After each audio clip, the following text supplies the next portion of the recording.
people, and nobody is more excited that this pop-in just happened than Andrei Svechnikov, because we were about to have a real honest conversation about him. But instead, we're going to talk opening day baseball. We have the commish. Is that what we have going on here? Let's get your microphone up there. There you go. Oh, there we go. There it is. Yes, I'm the commissioner of the Coastal Plain League, Chip Allen. How are you? Chip Allen, nice to meet you. Very nice to meet you guys. Thanks for being out here. How exciting is opening day? I have to imagine a ton of work has gone into this one.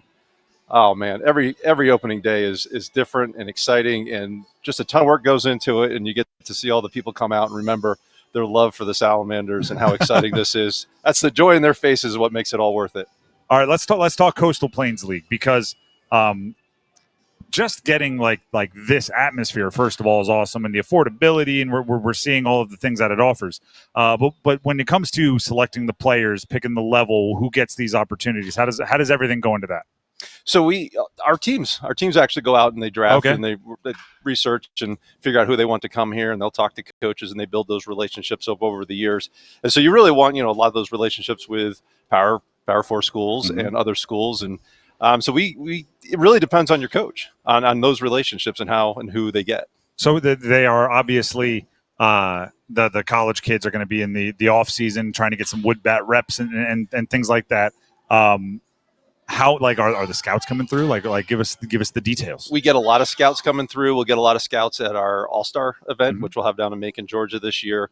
A lot of years we'll play the national team over in Cary, and so a lot of scouts for that. But on a regular basis, we do get scouts. I don't know if we'll have any here tonight. Just opening night, let them get the jitters out, right? We want to get a real feel for them. We'll get all this under control. But I said, well, they're probably also out at like conference tournaments and things along those lines as well. Because I know Durham Bulls Athletic Park, there's the ACC tournament and all that going on. Yeah, there's a little bit of baseball happening right now. Yeah, there's a lot going on in the area. I have a question. Speaking of the players, obviously there's going to be an influx of more players once teams get through regionals and all that stuff. But what's the living situation like? Because you get players coming from really all across the country, whether they come here to Greenville, whatever they might be. What's the living situation like? How do people find housing? Like, are they staying with families? How does that work? Yeah, so this is one of the coolest things about the Coastal Plain League and a lot of summer ball is you live with host families. Okay. And we have people that have gone on to the majors that still are in contact with their host families, still talk to them, still text them.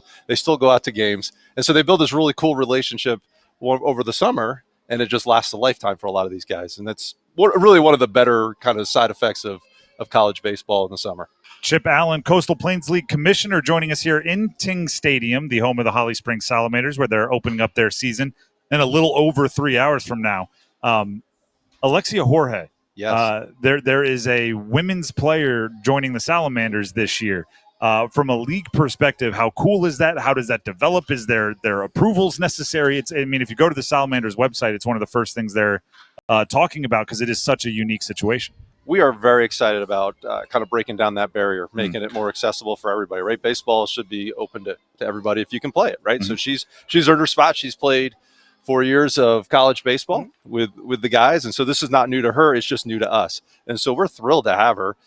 Just a different perspective. Is one of the most innovative leagues in the country, right? And we've had banana ball come out of here, cosmic baseball come out of here. Now we have the first female player playing in here. It's just how we think about things. We want to do a little bit differently, make it a little more entertaining and fun. It's supposed to be fun. It's baseball, right? These kids are out here getting better at what they're doing. And honestly, the fans come because it's the fan experience, right? You get to watch great baseball, but you also get to see a lot of different things you wouldn't normally see.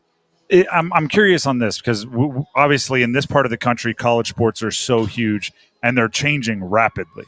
I asked the question earlier about the scouts. With the transfer portal, is that a part of the future of the league where the scouts coming by aren't just from the pros, but they're also from maybe Power 5 or Power 4 conferences that are looking at the players who maybe haven't had that exposure because we all know the portal it's taken over. Yeah, it's already here. Oh, this is part of who we are. if you went down and looked at how many kids, you figure out what school they're from. Right now they're undecided, right? They're transferring from one to another. And so a lot are in the portal, and that's a big reason to go into summer ball is to get seen and get scouts to look at you. So that's from a player perspective, that's a big deal. Give us the highlights as far as league. You brought up the event down in Macon, Georgia.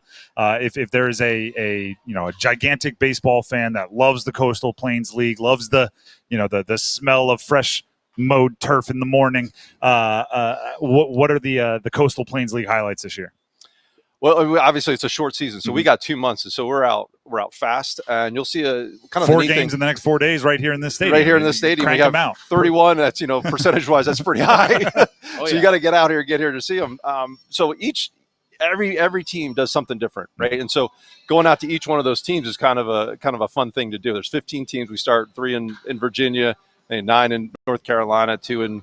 Hopefully my math is right. 2 in South Carolina, 1 in Georgia. The listeners know that I should not do on-air math, but I can't resist. Well, the evidently I temptation. should either. But everyone is so different, and a lot of these ballparks are so different. That's one of the coolest things. If you go into each one of them, some are really old and historic, right, and some are really new and beautiful, like Ting, and we have some new ones that we're working on to expand the league, and they're beautiful ballparks. And to me, that's one of the best things. I love looking at ballparks. So you can take me anywhere to go see a ballpark. I'd be happy. This is as good as it gets. It really is. Right? It really is. Last one before we let you go, and you did bring up, right, you've had guys that make the majors and they're still communicating with their host family. I think one of the coolest parts about events like this, minor league baseball, even college sports, is like I saw them when, right? I saw them before they were them.